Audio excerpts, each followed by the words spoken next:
Hello friends, Soumi's কিচেনে স্বাগত সবাইকে। আজকে দেখো খুব সুন্দর একটা রেসিপি, আলু ভাজা পোস্ত দিয়ে। এটা তোমরা সবাই জানো, তাও যারা জানো না দেখে নিও, আর যারা জানো তারাও দেখে নিও। ভীষণ একটা সকাল দুপুর সন্ধ্যের একটা খুব সুন্দর একটা খাবার, আর সবাই ভালোবাসে আলু ভাজাটা। আলুটা দেখো পাতলা করে কেটে নিয়েছি, লবণ হলুদ মাখিয়ে রাখলাম। ছেলে মেয়ে একটু পাতলাটাই পছন্দ করে, তাই এভাবে কেটেছি। তোমরা চাইলে আর একটু মোটা করে কেটে নিতে পারো, ভালো লাগবে, সেটাও ভালো লাগবে।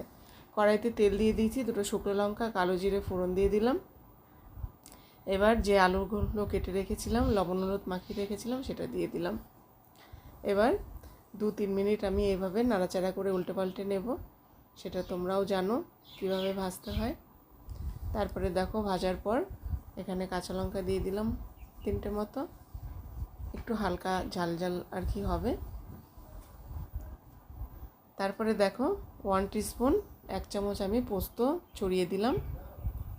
পোস্তটা দিয়ে একটু নাড়াচাড়া করতে হবে যতক্ষণ আর কি, যখন আলু ভাজাটা হাফ হয়ে যাবে তখন পোস্তটা দেবে। তারপরে পোস্ত দিয়ে বেশ নাড়াচাড়া করে বেশ পোস্তটা যখন মচমচা হয়ে যাবে তারপরে নামিয়ে ফেলবে।